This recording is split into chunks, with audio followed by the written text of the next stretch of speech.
I pledge allegiance to the flag of the United States of America and to the republic for which it stands, one nation, under God, indivisible, with liberty and justice for all.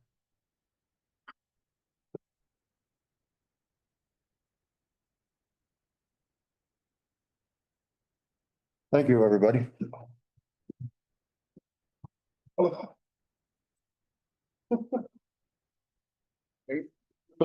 Tonight is we're having public hearing about ordinances 2501, 2502, 2503, and 2504. We've discussed them last month. We have them in front of us here tonight. Sue, do you have anything to add to this? I do not. Is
starting to change to the view on it of the in the 21st century here, you know. That's what this no mow May is about. And that's what other towns, like the city of Rochester, after their no mow May, they proposed a 4-mow summer. You know, just mow your lawn once in June, July, August, and September. The city of Mankato, you know, they have these yards where you can plant native plants and you don't have to do anything with it. You just leave your yard like that. You know, we're destroying the planet. There's not going to be anywhere for our grandchildren to live if we don't change our ways with this.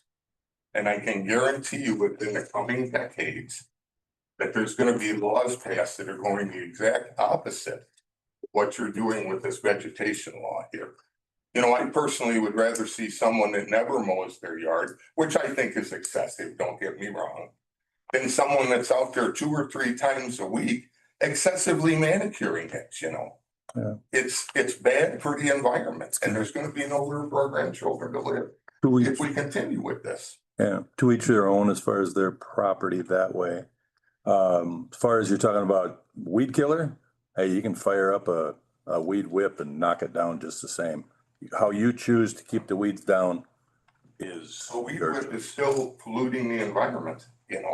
So is driving your car. Did you So walk up here tonight? Yeah. If you're worried about it, then everybody should be on foot.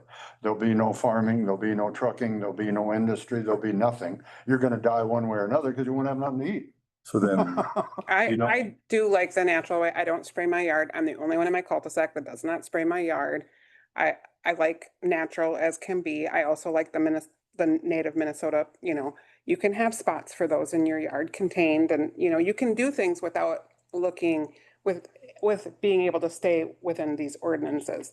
So, I mean, I get what you say because I like, my neighbors think I'm wacky because I don't spray my dandelions, but I think they're pretty and I like them. So, I think you can have a little bit of both ways.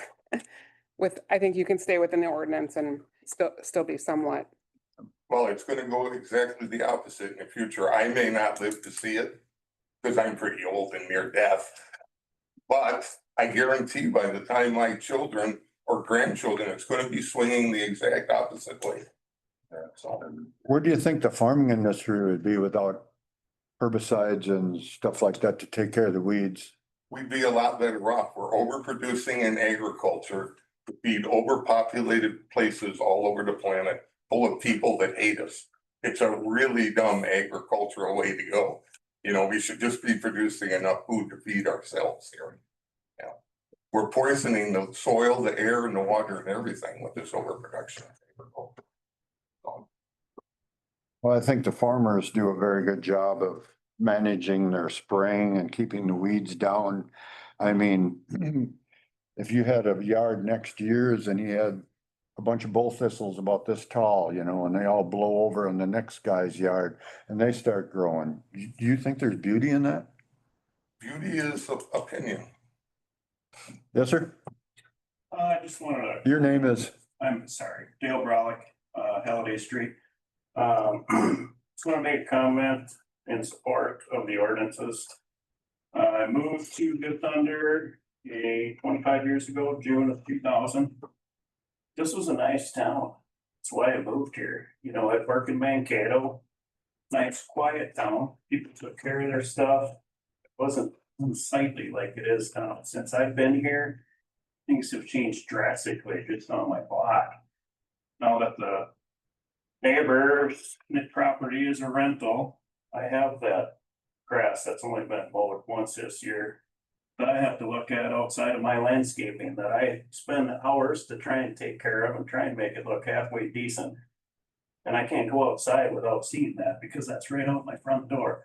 So I applaud the council for finally doing something about this. The town, it's just not the same as it was, and it's in a much worse way than it was 25 years ago. all we can tell you there is thank you. Well, thank you for coming. Thank you for voicing your opinion. And if it is a rental property, right here, get a hold of Sue, make your displeasures known.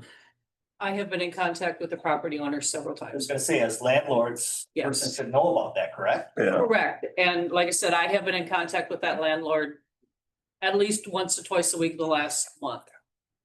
Phone calls, letters, yeah. So the landlord is very much aware. They do, sometimes I don't think they actually hear it, but I think this morning the message got through. well, yeah, it can lead to the point where they don't get a rental license. Correct. I mean, I don't know how many times you gotta knock on the door or whatever. But, well, That yard was nice, was a decent, well-kept property, but the previous owners, it's just gone to shit, and it's not the only place we've got. No. Around being. And we've been battling this for many, many years, if the city didn't mow the city park and you had bull thistles and you had everything growing up in there, would people take their kids up there and play in that park? No. Would they take their kids up there and literally play in that park if you had thistles and weeds 1.5 feet high? I don't know. I No, guess they- probably not. They'd want to You sue know- you because the kids ran into thistles and got cut or whatever in today's society. They'd probably be more likely to sue you over playground equipment in disrepair than they would over bull thistles in the park. So we have a permit with the Minnesota Pollution Control Agency for our acreage out at the wastewater facility. Yep. They require us to mow and maintain fence to fence line all the way around the dikes and all the way out to the fences because tall grass and weeds are a harborage for critters. Rats, muskrats, mice, all kinds of burrowing creatures that can ruin your facility. So that's a reason for keeping it low as well. You can see if you're starting to get a gopher mound, you can deal with it. Things like that, so. And you have to spray the inside of the lagoons with, And remove all weeds because. keep the weeds out of there, right? It can damage the liner of the pond, And there's a special spray that we use to do that. you know. Yep. So there's a requirement from the government to keep that nice and neat and clean. And again, it does look like a park when you look at it from highways, old 66 and trees are down there. Their lawn is all manicured. It looks very nice. So I mean, it's to each their own, but I would say the majority of the people in the city of Good Thunder would love to have the neighbors have their lawns all mowed and manicured, you know? That no mow May to me is just nothing but an aggravation. You let it get this tall, especially this year now when it rained. And then you gotta get through that. How are you gonna get that cleaned up and mowed up? Or you just leave it? And the neighbor next to it don't like it. Where do you get a happy medium? I don't know, but you're not gonna fight the no mow May. It's part of where the society is going. Yeah, that's not in the right direction. Well, it's the reality. But the mandate's not, I mean, the There's no mandate consistent- for the no mow May. Yeah. It's just It's an elective. Well, there was no mandate in Rochester neither for their formal summer. It's just a progressive city that people are starting to realize that we cannot continue to go this route. But there's not an ordinance right now that requires you to spray any chemicals in your yard. It's just to be kept up. Kept within a day. Yeah. And I mean, the city park hasn't gotten sprayed the last couple of years and it's more yellow than anything there, you know, the past 2 months. That season's over now, but some of us who live around there, we don't like them and we do keep our lawns clean and neat, picked up. And I would say that we'd have more people complaining against non-compliance than the ones that are over compliance. I mean, I've never had anybody come in and go, God, I'm pissed off because that guy's yard is so nice looking. And in the 31 years I've done this, I've never had that. You know, it's always, how come that yard looks so bad all the time? And it's the same one for 31 years. So it ain't nothing new. We deal with it every year and we're just trying to But if make it better. Mapleton does it, Amboy does it, everybody's got a code. We're gonna update ours and we're gonna have a code too. Plain and simple. Yep, I mean, anybody else? I'm here as well. I'm Maureen Spear. And I'm here to support the council on this meeting as well. As the gentleman down here. Specifically Main Street. On a commercial building on Main Street. Yeah. It's a shame. Yep, there's weeds growing up there now in the cracks. There's a 2.5 foot high weed there where the sign is. We offered a service twice now this summer already. There's 5-gallon pails sitting around there that will probably never be moved. I don't know how you get people to do it. I don't know how you get people to clean up a property. I mean, I get a lot of people that ask me, when I do reopen my business, you know, people know that I'm gonna be doing that and, customers say, what's going on in yeah, your town? yeah. Why do some of these properties, commercial properties, rental properties, private homeowners. And it's kind of embarrassing, to be honest with you. Oh, by far. I've lived out here for 32 years, and I agree with the gentleman down here. It has gotten worse. Yep. That's why I'm here tonight to support the talk of doing something. The whole society has shifted towards Lazy. laziness. That's the only word you can say, is laziness. You can't pick up 5-gallon pails alongside of a building that chances are you're never gonna use again. Or you can't simply pick them up and put them inside the building, so the whole edge of the building looks nice and neat, and presentable. What would you call it if it isn't laziness? I would call it an opinion on what you're saying it looks like. Well, they serve no purpose. It's still an opinion, what you're saying something looks like. Yeah, but I know we've talked about this before several times too. It's probably back when you lived here, not that we can go back to it, but we had our own police force, which did enforce the city ordinances. And when we lost that, the sheriffs, they can't enforce our city ordinances. So we did lose some, some ability, which we're trying to change now. And like I said, we can't go back to having a full-time town cop, but that's when there was a little bit of a shift in downhillness of the city as well. So now we're coming up with these ordinances to hopefully take it back. A lot more people that got the positive opinion versus the negative. And that's everybody's entitled to their opinion. I just like to make sure that we realize it's an opinion. Yeah. The way stuff looks. is there, has anybody ever looked into, Minnesota Valley Action Council and Vine to help some of the elderly residents of our city?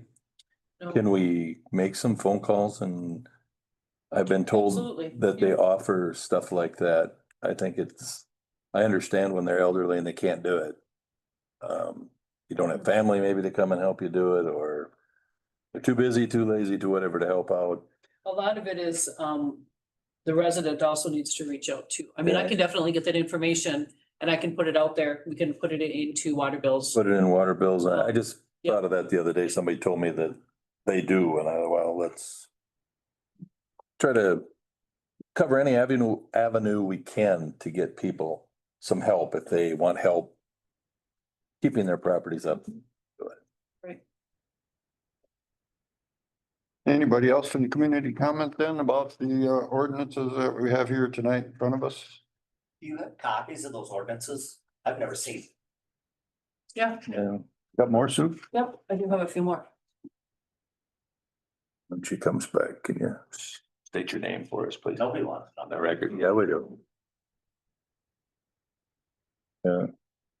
It's been brought up at a couple of times. People come and speak and they don't know them. Yeah. They'd like to know who's speaking, and why. yeah, why, That's a very good idea. and if you are not a resident of the town, it doesn't matter. I mean, Thank you. Mhm. So I'm Dennis Kleino. I'm the owner of a couple properties in town here. And I just want to kind of follow up with what you guys had going on, because I had kind of gotten some feedback from different people as to what was being done, being changed. And I guess I just wanted to see, as a property owner, whether it's something that I've got a house sold on a contract breed or a rental house, what's expected of my tenants. I mean, I try and keep a guideline with what's expected in my eyes. Sometimes it works, sometimes they're absolute. Yeah. That shit's crazy and you can't do nothing about it. yeah, When your hands are tied, what's the legality and the ramifications of the property owner versus the person doing it? well, it comes back to the point of where, thank you for coming and asking those questions as a rental proprietor. All it would do, yeah, you virtually are kind of the fall guy if they don't, because the stuff comes to you. And if it doesn't get followed, eventually, yeah, you could lose your rental license and then you're gonna have empty houses, which nobody would want either. But if you're aggressive in the point of saying, hey, you rent my property, that's my name, you're inflicting this on my, my name. You're gonna clean it up, you're gonna follow their statutes, they're gonna, you're gonna mow the lawn, you're gonna not have 12 vehicles sitting in the driveway. That's kind of, yeah. Do you guys have anything in, the works for people that have multiple vehicles or something to that effect as to how they're going to be fined, removed, that type of stuff? Yes. Yep, Okay. Yes. gonna have to sit on like a gravel pad. Gotta be currently licensed. You know, you can drive around town right now and you can find 3, 4 of them. One is, last time it was licensed is in 20. There's another 1 or 2 that don't have any license plates. They'll sit there until the weeds are 47 feet high. There's no intent to do anything with them. Right. So call B&R, get $250 for them, or Dennis Okay. Final, Yeah. and get rid of them. You know, it's different if you got some potential and you do some work but they sit there. They just literally sit there day in and day out, year in and year out. But you do have situations where the property owner doesn't want to let go of them. I mean, you and I both know, and I'm not gonna name names, but there's people that have sat on vehicles for 5 to 7 years. And stuff should have been gone Yep. within a year or two. Yeah. That's why, Discussed with them, it was, that's why we're doing what we're doing. It's coming down to a per number. you guys are putting teeth into this. Yep, there's gonna be a number that you can have, but they have to be in, proper, it can't be partials. They gotta be up-to-date tabs. We're done being a showcase of an extension of Hillier or Buford, to put it bluntly. I mean, you can look across the street, there's one property over there, or it's 2 properties owned by the same individual. There's like 9 vehicles around there. There's 11. Or 11, whatever. I mean, really, they haven't moved since they were parked But you there. can physically count. It's right where people drive through Good Thunder, the first thing I go, how about that guy on the corner with all them vehicles? Yep, how about him? They haven't moved since they've been parked there. They're, I get it. I understand it. It's just, what do you do in a situation where somebody's got a sentimental attachment to a vehicle? Yep, then they need to put a building around it. either that or You go can't get Put a a, building around it. If it's sentimental, you think they'd take care of it. yeah, And To a certain extent, they may not be able to. yeah, and again, they might not to their whole life. Their intent was to rebuild this car, 1979. I'm gonna rebuild that baby because it's a keepsake. It's not 2025 and it's still sitting there. Oh, I know, I've ran into many of them. View home. I mean, I guess they need to find a lot where they can park them, or there's a rent up here. You can rent stalls and you can park them inside up there if there's such a keepsake. Gonna cost you $1,000, $1,500 a year to keep it, Or but you need to find somebody that lives in the country outside of the city limits of Good Thunder, It's a matter where and you- they can go deal with the county. We're not gonna deal with Where it. you put them, the county is already, well, the counties, well, why would the Crazy. county do that? they're just getting crazy. The county's Well- going crazy lately.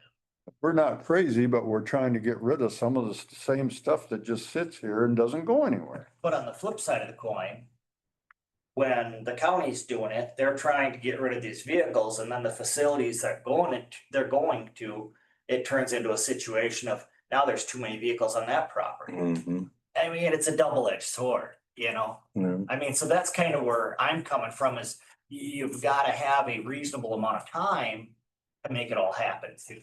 Yeah, Well, yeah, If the county's not gonna be realistic about it, somebody's got to work with the people that are involved as well. if there's action being done and some progress being made, that's one thing. Yeah. But like we just said, some of these vehicles have been sitting in the same spot for 25, 30 years. That's not progress. Understand that. and I guess if it's at a keepsake to you and we require to have a license on it while it's there, then that's just another part of keeping it. Get it on a gravel But- lot. And that's what I'm saying is if you guys allowed them to do a gravel spot for the parking, and if they put tabs on it or something to that effect, yeah, maybe it's not movable operational, but It's currently licensed. it's currently licensed. Yep. I mean, you guys are working with them rather than jamming it down their throat that, hey, you guys own this property. It doesn't matter what you're doing. Yeah. You've gotta abide by our rules and regulations because we made them. One- That's not really fair to a property owner. You guys have had a small town here. It's been, I grew up here. It's been awesome the whole way through. That's why I bought property around here, just because I don't wanna see the town fold up either. But on the flip side of the coin, when you start trying to mandate rules and regulations like the big cities, certain people may or may not even wanna be around here. Yeah, that's true, but we're not doing anything different than Mapleton's doing, than Amboy's doing, that St. Clair is doing. Yeah, and I haven't followed any of that just because I haven't been involved in those properties. Cause there's a difference between yard art Oh, yeah. and something that's actually going to turn into something. And Have we, you ever we, been to the Walker Art Museum? Maybe. we have a property down by the school that hasn't been lived in for probably 30+ years, that the soffit is all hanging down and you can watch the squirrels go in and out of that. Now, what do you think the squirrels are doing to the sidewalls, the interior of that house? Left of that property. Why doesn't somebody buy it? They don't want to sell it. So now as a city, are we mean to tell them people, you got to get it fixed up? No, that's not unrealistic. That's okay, but That's not unrealistic, I don't feel. yeah, because I mean, if you don't push those people to upgrade their properties and make it fairly Somewhat livable. livable, it'll just sit there in disarray like it has for the last 30 years. And how is that fair to either person on either side of it? It's not, no, it's absolutely unfair to the property owners on each side when, I seen the squirrel running in there. It's like, wow. What else is running there? That's. Well, yeah, I mean, heck, there could be raccoons getting in there. There could be all kinds of stuff in there. I mean, they mowed the lawn, yep, but the house is in disarray and it's gonna fall inside itself with all this activity of animals in there. Yeah. And I mean, why don't they sell it? I have no idea. Well, and there again, as a property owner, that's common sense as to, you're just gonna allow your money to deteriorate on you. That's just stupid. Yeah, yeah. And again, then we're the bad guys if we call them up and say, hey, we're doing this with our ordinances. You got to get your house in compliance. Oh, boy, why'd you do that? You haven't done it for 30 years. Yeah, well, then you got it like the gentleman behind you. He said it was better 25 years ago when he moved into town what it is now. So we're trying to keep Good Thunder at least on an even keel, maybe improve it, then keep it on even keel. I mean, all these people that want all this stuff, what would happen if Good Thunder, where their city shop is right now, just had junk all around that building and the weeds growing up, and it sets a very poor example. You come driving in Good Thunder, well, geez, the town can't even take care of their own property. Well, it's nice and weeds growing up around it. There's no junk around it. I mean, we're setting examples for individuals, you don't have to be perfect, but a little bit better would help. I mean, when the neighbors complain to us and we don't do nothing, what did they vote for? People that aren't gonna do any tough decisions? Person that takes care of their property, if they decide to sell, it's gonna drive their value down, so. Yeah, we had an individual here at the last meeting stating that the property that he lives next to is kind of devalued his property, So we're the bad guys. Well, We might as well admit it. We're the bad guys, but we're just trying to help out everybody. I mean, making the yards neat. I think that, if you guys are open to a few little avenues, I mean, to me, anything that's ever been addressed to me by the city of Good Thunder has always been workable. I don't know how it's been addressed to everybody else, but you have to go in it understanding that it's a two-sided coin and there's give and take. Now. And so I guess that's what most of the property owners need to understand as well. I'm not here to defend, you know, a mess or this or that type of thing. My questions are just, you know, how will the process continue to change? More communication than probably what's been in the past. Okay. You're going to be involved as the property owner. Okay. More than your renter, because your renter's gonna get that little piece of paper in the mail and They're gonna throw it in the garbage. probably throw it in there, because they know it ain't on them. I rent. It's on you. So, yeah, no, there'll be more communication. I have no problem talking with anybody. I'll sit down and have an intelligent conversation with anybody. When it gets to the point of where a case of, well, I'm gonna hence my words, but you only can go so far. If there's progress, if there's effort, we're gonna get along just fine. If you send out a letter to a property of 500 North Minor or whatever, and it's a rental, could you just automatically send it to the property owner too? One goes to the property owner. It does now, the right? Renter, It yes. does. Okay, perfect. Yeah. Perfect. That way everybody's on the same avenue. Sure. Yep. And you don't get blindsided by, hey, they've gotten 6 letters and all of a sudden you don't know a word about it. Right. No, yeah, no, we had talked about that before, that a letter goes both parties. Yeah. Same thing with water shut off, you know, not paying this bill, or it's the same thing. You'll get a notice when the water to your property gets shut off, even though you're not paying it, the renter. No, the landlord has to pay it. Yeah, I know, but Oh. he still should get a notice before we would shut water Oh, off. yeah, because he'll be the one that gets the bill to pay it. Yes, Yes, because the landlords, Yeah. all the water bills, all the renters are having the landlord saying. good.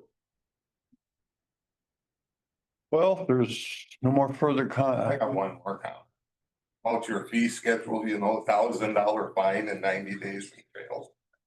For having an unlicensed vehicle in your yard. If someone was driving an unlicensed vehicle down the road, It's not $1,000. well, it says in your ordinance, I read them, No, it doesn't. $1,000 fine and 90 days in jail. Never saw nothing. I didn't see that one. Fee schedule, I have the fee schedule right in front of me. What? It was a conversation that was at the last meeting where somebody had said, you know, what would You the, want part of this? I don't know which one you want. you know, if we could raise the fine. Yeah, I Talked seen that about they're raising gonna the make fine. them all the petty misdemeanor. No, it's a $50 fine for the first offense. So the property will get a letter. They're not in compliance. They'll have so many days to rectify the situation. If it is not rectified, they will get another letter that states they're gonna be assessed a $50 fine. If council approves that, the next meeting.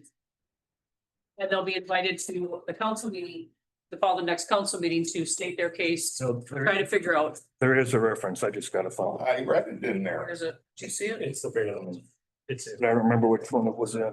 It's in there somewhere, I know that, I'm sorry, Oh, yeah, I didn't bring mine. that is directly from our attorney. That is our attorney's verbiage. Yes.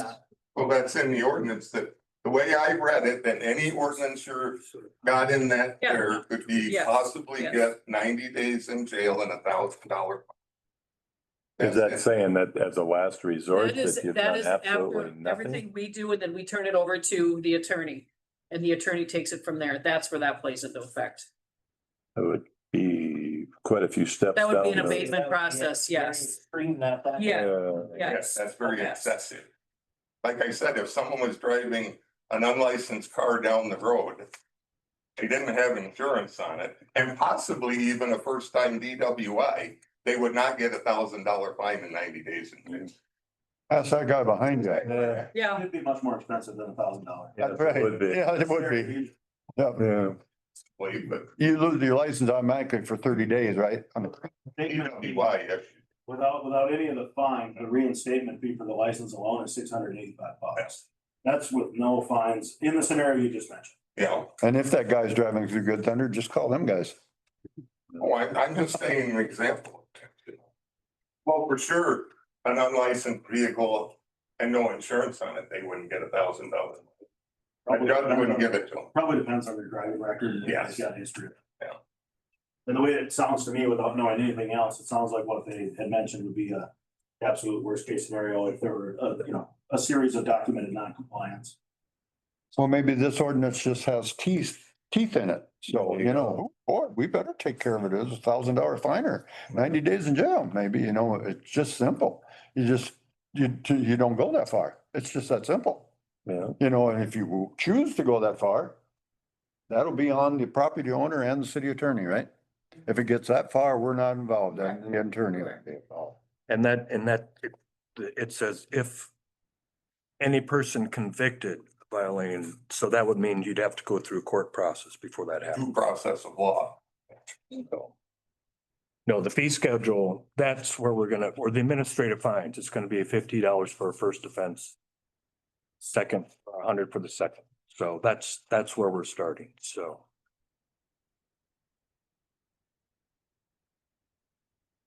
Anybody else with community comment? No, If not, then we'd like to close this. Well, we better pass these ordinances first, right? Do we do it individually or just all 1, 2, 3, and 4? Do it individually. All right, somebody want to make a motion then to approve ordinance amending section 3401, schedule fee, 2501. I'll make the motion. Someone second? Seconded. All in favor, say aye. Aye. Opposed, motion carried. And ordinance 2502. Ordinance creating chapter 35 enforcing administrative offenses. May I make a motion to approve that? I'll make a motion to approve 2502. Someone to second? No, second. All in favor? I oppose, motion carried. 2503 ordinance regulating public nuisance within the city of Good Thunder. Let me make a motion to approve that. Make a motion to approve 25-03. Someone to second? Got seconded. All in favor, say aye. Aye. I oppose, motion carried. 2504 ordinance creating section 117, creating regulations regarding cannabis businesses. Make a motion to approve that. I'll make the motion. Someone to second? I'll second it. All in favor, say aye. Aye. I oppose, motion carried. Alrighty. Somebody make a motion to close the public hearing on our ordinances. I can make a motion to close. Someone to second? Second. All in favor? Aye. I oppose, motion carried. Meeting's over. You said you needed a minute or two there? That's just- Thank you for Yes.